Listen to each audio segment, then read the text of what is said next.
बिस्मिल्लाहिर्रहमानिर्रहीम। Dear students and viewers, अस्सलामु अलैकुम वरहमतुल्लाहि वबरकातुहू। मैं हूं प्रोफेसर यासिन सुल्तानी। मैं आपको अपने चैनल राजी एजुकेशन इनसाइडर के प्रोग्राम सब्जेक्ट्स ट्यूटोरियल में खुशामदीद कहता हूं। मैं जो सब्जेक्ट आपके लिए लाया हूं वह है उर्दू, और आज हम उर्दू में मतला और मक्ता की तारीफ़ भी करेंगे और उसके हवाले से हम सीखेंगे। तो आइए उसका आगाज़ करते हैं।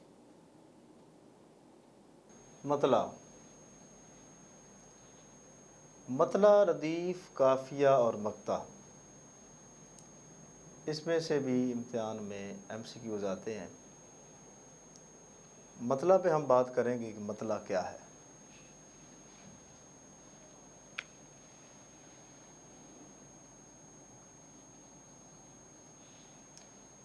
मतला तलू होने की जगह को कहते हैं, नमूदार होना, तलू होना, चाँद और सूरज के निकलने की जगह।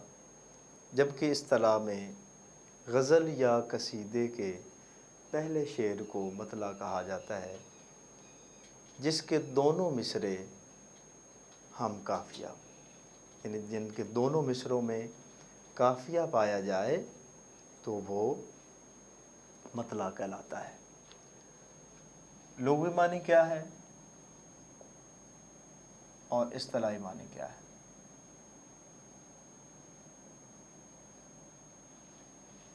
ये भी अरबी ज़बान का लफ्ज़ है, मतला तलू होने की जगह।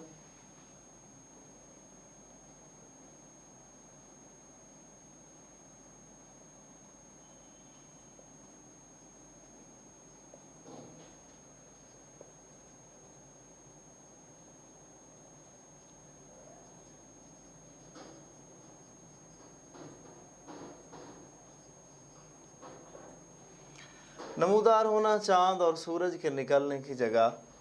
इस्तिलाह में, उर्दू की इस्तिलाह में हम बात करेंगे। उर्दू की इस्तिलाह में ऐसे इल्म को कहा जाता है जिसमें गज़ल या कसीदे का पहला शेर, जिसके दोनों मिसरे हम काफ़िया हों, मतला कहलाता है। गज़ल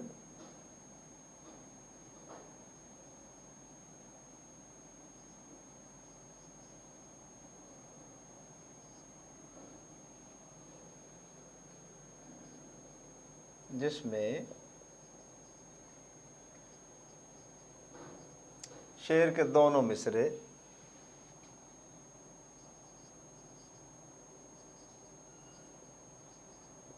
हम काफ़िया हों, मतला कहलाता है।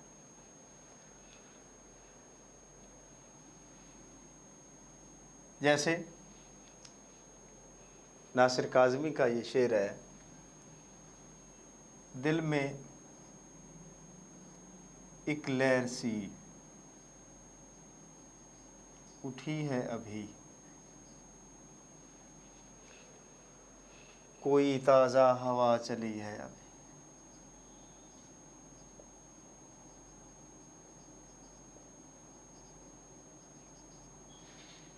अब इस शेर में आप देखें, उठी है अभी, चली है अभी। इसमें उठी, दूसरे मिसरे में चली, उठी और चली, ये लफ्ज़ काफ़िया के हैं और ये दोनों मिसरों में आ रहे हैं। तो इस शेर से ये पता चला कि ये शेर गज़ल का पहला शेर है। वजह क्या है कि इसमें काफ़िया उठी और चली आ रहा है दोनों मिसरों के अंदर, तो ये मतला कहलाएगा। यहाँ आपने याद रखना है, मैं नोट एक लिख देता हूँ, कि गज़ल का वो शेर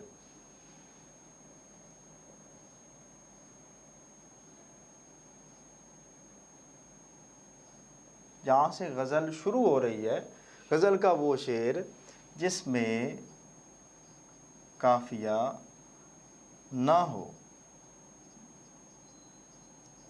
दोनों मिसरों में, तो वो गज़ल का पहला शेर तो कहलाएगा लेकिन मतला नहीं कहलाएगा। ये बात आपने याद रखनी है। गज़ल का वो शेर जिसमें काफिया ना हो, यानी दोनों मिसरों में, वो गज़ल का पहला शेर तो होगा लेकिन मतला नहीं होगा। ये बात आपने याद रखनी है। मतला लुग़वी माने क्या है? तालु होने की जगह, नमूदार होना, चाँद और सूरज के निकलने की जगह। इस्तिलाही माने क्या है? गज़ल या कसीदा या नज़म के पहले शेर को मतला कहा जाता है, जिसमें दोनों मिसरे हम काफिया हूँ, तो वो शेर गज़ल का पहला शेर होगा और वो मतला कहलाएगा। नोट क्या है कि गज़ल का वो शेर जिसमें काफिया ना हो दोनों मिसरों में, वो गज़ल का पहला शेर तो हो सकता है लेकिन मतला नहीं हो सकता। एक गज़ल में कई मतले होते हैं जिनको मतला सानी भी कहते हैं, मतला सालिस भी कहते हैं और हुस्ने मतला भी कहा जाता है। पहला जो शेर आ रहा है उनके दोनों मिसरों में आप देखें कि काफ़िया आ रहा है। दूसरा शेर अगर वो उसी तरह शायर लिख रहा है कि दोनों मिसरों में काफ़िया आ रहा है तो वो मतला सानी कहलाएगा। अगर तीसरा शेर अगर तो वो उसमें हुस्न बयान कर रहा है तो फिर वो हुस्ने मतला होगा। अगर वो आम बोल चाल में लिख रहा है तो फिर वो मतला सालिस होगा।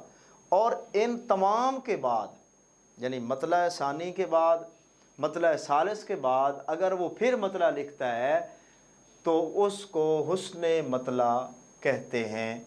ये आपने याद रखना है। मतला, दूसरा मतला सानी, तीसरा मतला सालिस और चौथा हुस्ने मतला। बाज़ औक़ात ऐसी गज़ल आ जाती है जिसमें ये इतने मतले पाए जाते हैं, तो जिसमें ज़्यादा मतले हों तो वो मतला सानी, मतला सालिस और हुस्ने मतला कहलाएगा। इसके बाद जिस तरह वो एक आम शेर लिखता है वो शेर बन जाता है।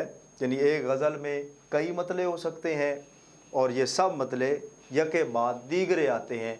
यानी एक के बाद एक शेर है तो उसके दूसरा शेर वो भी मतला में आएगा, तीसरा शेर वो भी मतला में आएगा, चौथा शेर वो भी मतला में आएगा। ये नहीं कि एक शेर वो काफ़ी के साथ लिख देता है और दूसरा आम शेर लिख देता है जिसमें काफ़िया मौजूद ही नहीं होता। ऐसा नहीं होता। मतला सानी, मतला सालिस, हुस्ने मतला जहाँ आएगा तो वहाँ आपने ये देखना है कि वो एक तरतीब के साथ है। पहला शेर अगर उन दोनों मिसरों में काफ़िया आ रहा है तो वो मतला कहलाएगा।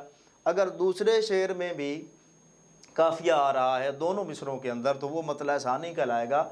अगर तीसरे शेर के अंदर मतला काफ़िया आ रहा है तो वो मतला सालिस कहलाएगा। अगर चौथे शेर में भी दोनों मिसरों के अंदर काफ़िया आ रहा है तो फिर वो हुस्ने मतला कहलाएगा। यानी ये एक तरतीब से आएंगे, वो अलग-अलग नहीं देगा। ये बात आपने याद रखनी है। मतला सानी पहला मतला होगा शेर, दूसरा मतला सानी होगा, तीसरा मतला सालिस और चौथा हुस्ने मतला होगा और उसके बाद वो आम शेर ही कहेगा जिसका सिर्फ़ एक मिसरे में काफ़िया या रदीफ़ पाया जाएगा, दोनों मिसरों में वो काफ़िया या रदीफ़ इस्तेमाल नहीं करेगा।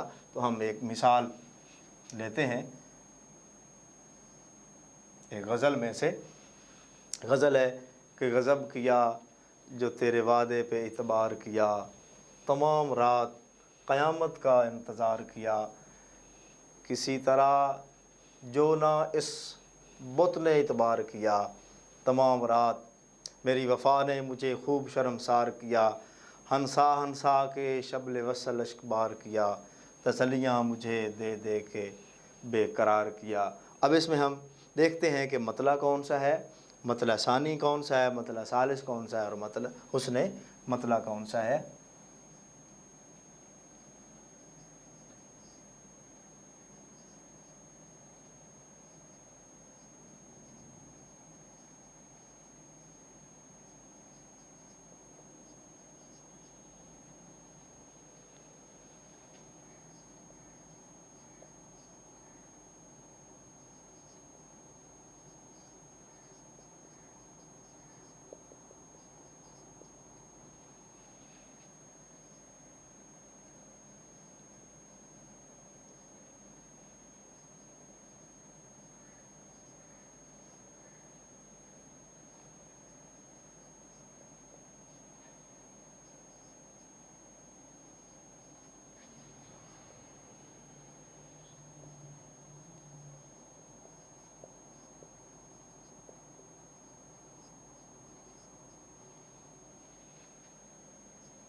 ये जो अलामत मैं लगाता हूँ ये शेर लिखने से पहले लगाई जाती है।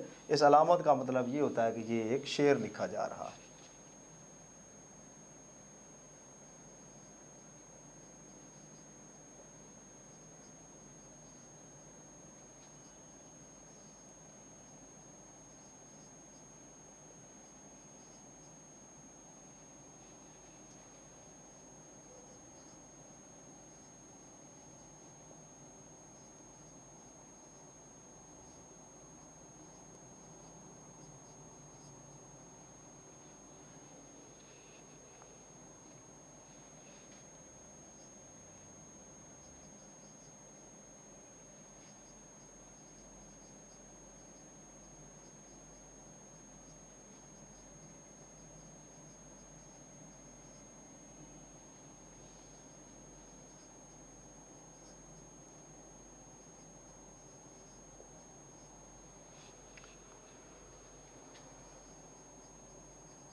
अब ये अब गज़ल देखते हैं।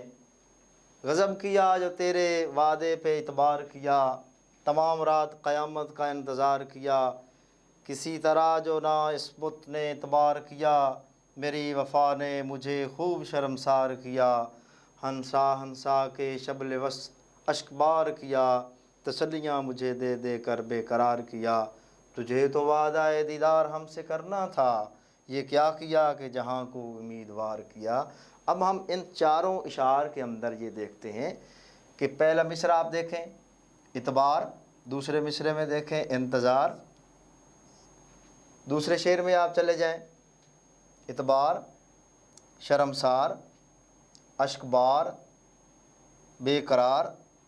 अब इसमें आप देखें जो चौथा शेर है, तुझे तो वादा दीदार हमसे करना था, ये क्या किया कि जहाँ को उम्मीदवार।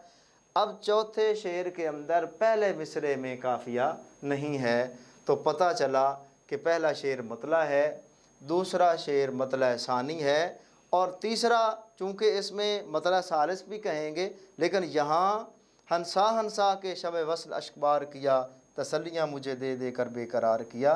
तो ये गज़ल का हुस्न है, इसलिए यहाँ इसको हम हुस्न मतला कहेंगे। यानी पहला जो शेर है हम उसको मतला कहेंगे, दूसरा मतला सानी कहेंगे, और तीसरा शेर जो है वो हुस्न मतला होगा, क्योंकि इसके अंदर वो हुस्न को बयान कर रहा है कि उसके अंदर जो कैफियत है वो कौन सी गुज़री है। और चौथा शेर एक आम शेर है, क्योंकि यहाँ दोनों मिसरों में काफिया नहीं आ रहा, एक मिसरे के अंदर काफिया आ रहा है, तो इसको हम मतला नहीं कहेंगे बल्कि आम शेर कहेंगे। तो ये मतला क्या है? तलू होने की जगह है, नमूदार होना, चाँद और सूरज के निकलने की जगह। इस्तिलाही मानी क्या है? गज़ल या कसीदे के पहले शेर को जिसमें दोनों मिसरे हम काफिया हूँ मतला कहलाता है। ये चंद मिसालें हमने शेरी इतबार से ली। फिर मतला एक गज़ल में कई मतले हो सकते हैं, मतला सानी, मतला सालिस, हुस्न मतला। जिस गज़ल में उसका पहला शेर काफिया ना हो तो वो मतला नहीं कहलाएगा। तो ये हमने मतला। अब हम बात करेंगे मक्ता क्या है। मक्ते का लुग़वी मानी ख़त्म करना, काटने की जगह, मुकम्मल करना, पूरा करना। लुग़वी मानी क्या है, इस्तिलाही मानी क्या है, कहाँ से निकला है? मक्ता भी अरबी ज़बान का लफ्ज़ है जिसका मानी काटना।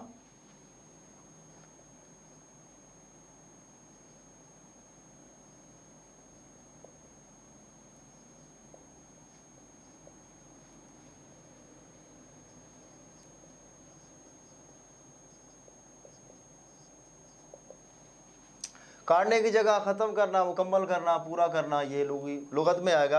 इस्तिलाही मानी क्या है? गज़ल या कसीदे का आखिरी शेर।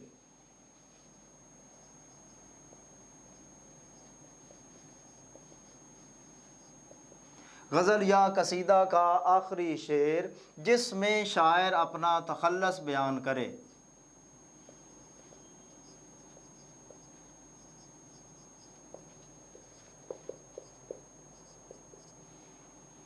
मक्ता कहलाता है।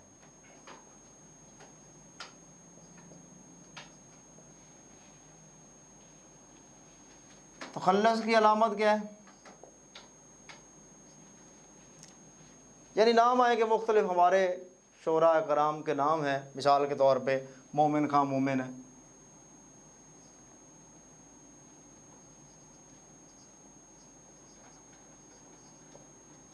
मीर तक मीर है,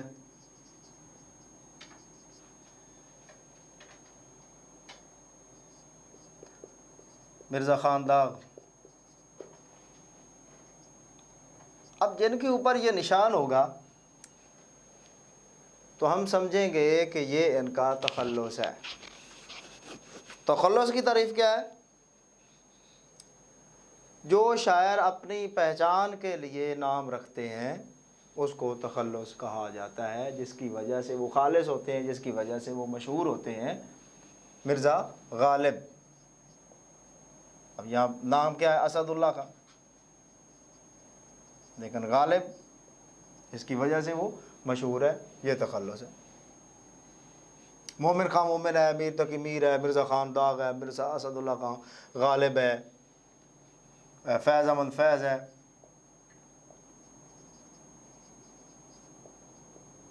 जी, अब अगर ये नाम शेर में आ जाएं, मोमिन, मीर, दाग, गालिब, फैज़, तो हम समझेंगे कि ये गज़ल या कसीदा का आखिरी शेर है जिसमें शायर ने अपना तखल्लुस बयान किया है, वो मक्ता कहलाएगा। यहाँ आपने याद रखना है कि अगर किसी गज़ल में शायर अपना तखल्लुस बयान नहीं करता और वो गज़ल का आखिरी शेर है तो फिर उसको मक्ता नहीं कहेंगे, गज़ल का आखिरी शेर ही कहेंगे।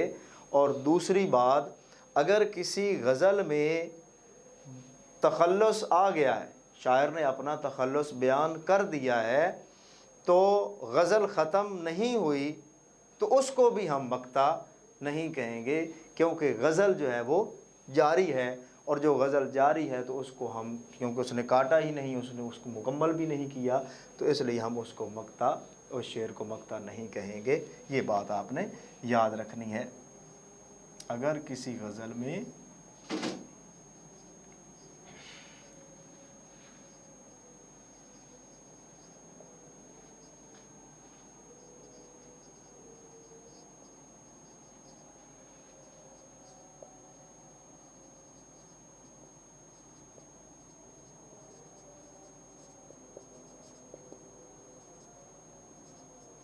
वो मक्ता नहीं होगा, और अगर किसी गज़ल में शायर ने अपना तखल्लुस बयान किया और वो जारी है तो उसको भी मक्ता नहीं कहेंगे। तो आइए हम कुछ इशार के ज़रिए इसकी निशानदेही करते हैं कि मक्ता कहाँ आता है। शेरी मिसालें, थके जो पाँव तो चल, सर के बल न ठहरातिश, गुल मुराद है मंज़ल में, खार राह में है। अब यहाँ आप देखें इस शेर के अंदर ये कुछ इशार मैं लिख रहा हूँ, फिर आपको निशानदेही करवाता हूँ।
अब इसमें आप देखें, थकें जो पाँव तो सर के बल न ठहर आतिश। अब आतिश के ऊपर भी आप देखें तखल्लुस का निशान है, दाग के ऊपर देखें तखल्लुस का निशान है, मोमिन के ऊपर देखें तो फिर वो भी तखल्लुस का निशान है। अब तीनों इशार में, थकें जो पाँव तो सर के बल न ठहर आतिश, गुल मुराद है मंज़ल में, खार राह में है, उर्दू है जिसका नाम, हम ही जानते हैं दाग, सारे जहाँ में धूम हमारी ज़ुबां की है, क्यों सुने अर्ज़ मुज़तरब मोमिन, सनम आखिर खुदा नहीं होता।